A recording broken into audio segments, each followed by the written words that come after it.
Hi everyone, I hope you're all having a lovely weekend. I'm in Buffalo, New York right now, and it is Pride weekend here. Coincidentally, I didn't know that it was going to be when I decided to be here this week, but it's been lovely. There's a lot of really great energy in the town. A lot of people dressed in really lovely, fun rainbow outfits, and so I've been enjoying that. It is also very hot, and I am staying in an upstairs apartment, so hence my attire. So you'll have to forgive that. But I wanted to make sure I hopped on. I had a little free time this afternoon, and so I wanted to address a question that had come a little while ago that I haven't had a chance to get to. And it was a question about SIBO, which is small intestinal bacterial overgrowth. And basically, it's a form of gut dysbiosis or overgrowth of bacteria, imbalance of bacteria in the gut that is specifically in the small intestine. It tends to be very stubborn, very hard to treat, pretty notoriously in the alternative health and gut health world. And the question was even more specifically about the sulfur dominant form of SIBO. SIBO can be either sulfur or methane dominant, and it really just has to do with the byproducts of the bacteria that the bacteria make from the food that you're eating. And so the sulfur dominant kind is going to be um, uh, it's going to be producing sulfur from the food that you're eating, and so it can cause people a lot of negative symptoms related to sulfur overload. Now this is might seem on the surface at odds with a lot of the nutrition that I promote for my clients, where I'm having people eat a lot of really high sulfur foods. And because you will see these low sulfur diets promoted if you have the sulfur producing form of SIBO. This also brings up another question I get a lot in terms of gram-negative bacteria that may overgrow in the gut. Klebsiella is one of these that is pretty common to see, to show up on kind of GI maps and things like that. Now, gram-negative bacteria tend to feed on fat. They can feed on dietary fat. A lot of times, again, kind of people in the mainstream alternative health world will recommend a lower fat diet and certainly a lower saturated fat diet if you're testing positive with an overgrowth of these gram-negative strains of bacteria.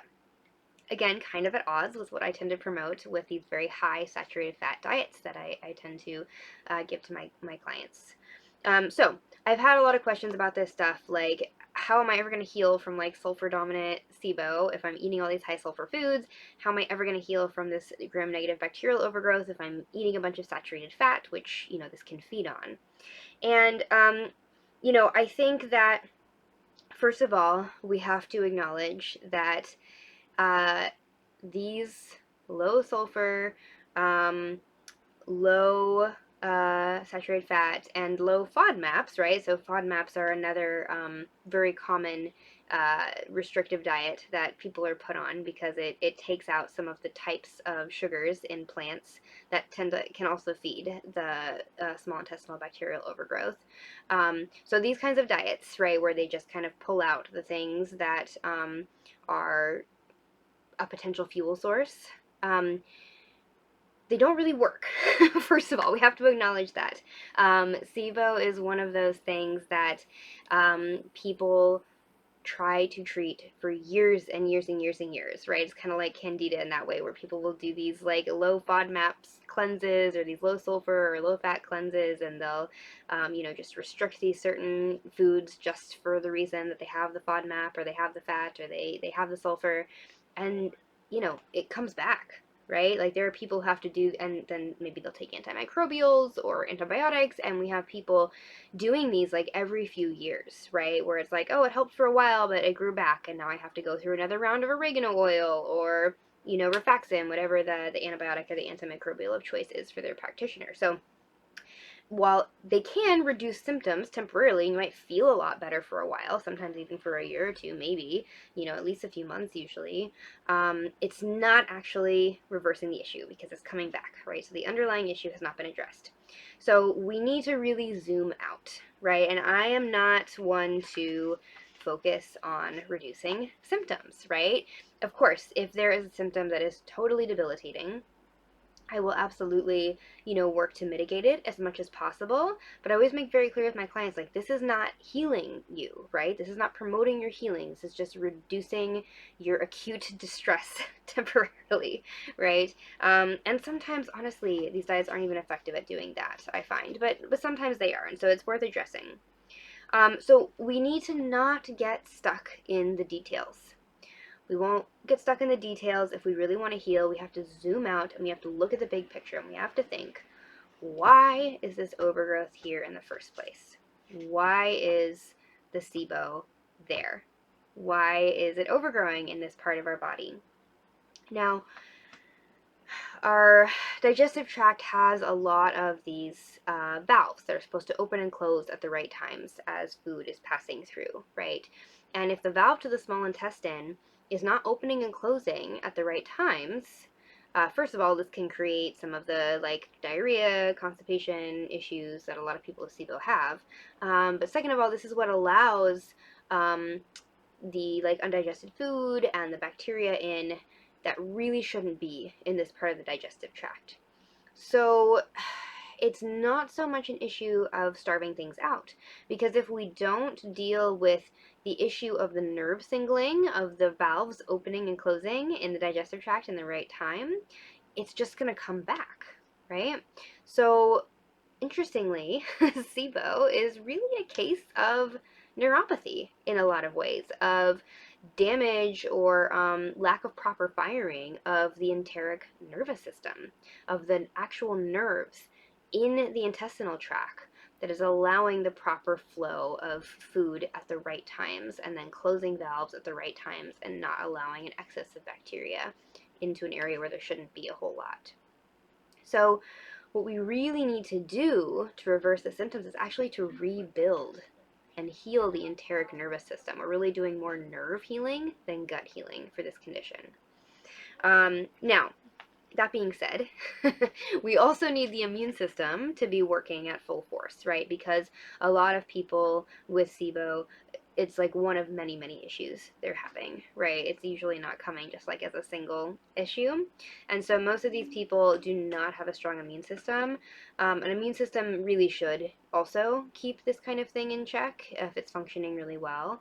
And so we also do need to rebuild the immune system. Now, the thing is that if we are promoting the rebuilding of the immune system and we are promoting the rebuilding of the enteric nervous system, right, the nerves all that go into the lining of the gut to make everything fire right there, we need to be eating foods that are often cut out of these kinds of symptom reducing diets. So again, if you need to just get a little relief and cut some of these foods out for a while, that's fine. But if you really want to heal, you may have to push through some unpleasant symptoms to give yourself the proper nutrients to actually get at the root of the problem, right? Because to heal the nerves, we need B vitamins, we need saturated fat. And these are the foods that are high in sulfur, right, that are high in fat, that people tend to be afraid of when they have these certain types of overgrowth. So again, instead of just looking at like this microbe feeds this, you know, so we have to cut this out, or like we have an excess of this thing, and so we have to cut this out. Again, there's a time and a place for that, but in the big picture, we have to zoom out and see how we can actually get the body the right raw materials it needs to truly rebuild itself. Sometimes supplementing can be helpful too. A lot of B vitamins can be dosed at fairly high amounts in order to help spur the healing of the nerves, because the nerves really need B vitamins to fire properly. So that's something that can be used. I also, again, promote a lot of saturated fat, even if you have Klebsiella and even if you have some of this gram-negative bacteria, because the reality is a lot of these bacteria strains, they can feed on starch too, right? They can feed on carbohydrates and sugars too.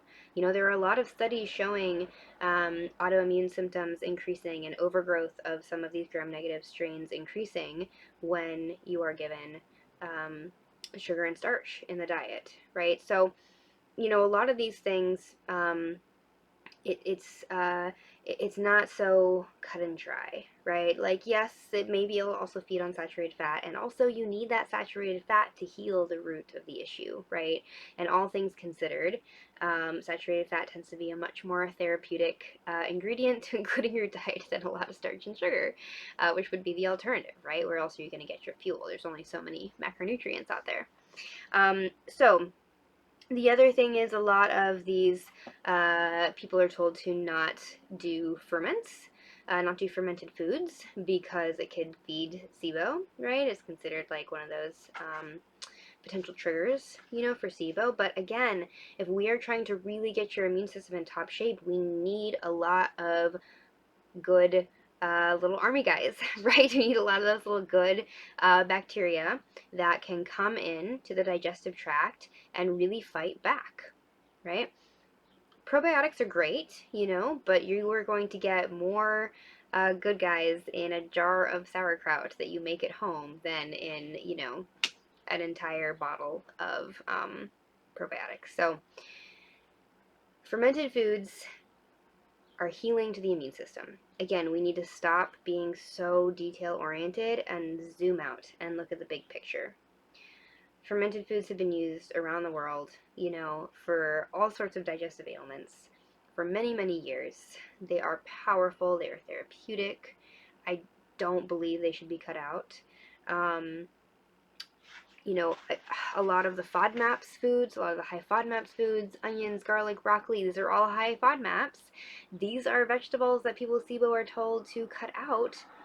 These are some of the most therapeutic foods for the immune system, right? These foods, these vegetables have incredibly important nutrients in them that directly fuels our immune system, that are very cleansing for our liver, and we need our detoxification system working well to fight SIBO, just like we need the immune system functioning well. So we need to look at this systemically, from a zoomed out perspective.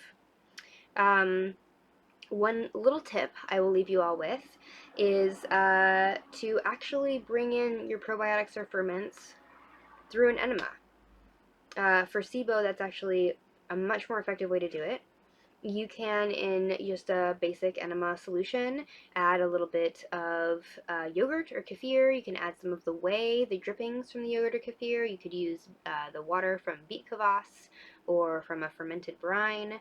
I have instructions on how to make yogurt and how to make fermented brine now up on my page, so do that and just put in, a third, a half a cup into your, basic water and salt solution that you would use for an enema.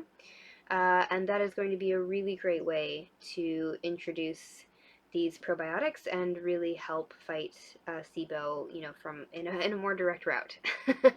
So that's one tip I will have. But a high saturated fat, high sulfur, high FODMAPs diet is actually totally appropriate for these conditions if we are looking at it from a big picture and you actually want to heal the underlying causes and not just pluck at symptoms for the rest of your life. So that's my opinion, that's my perspective. I hope that was helpful. If you have other questions for me, please comment and I will put them on my list. I'm sorry it takes me a while to get to these sometimes, but I appreciate your patience.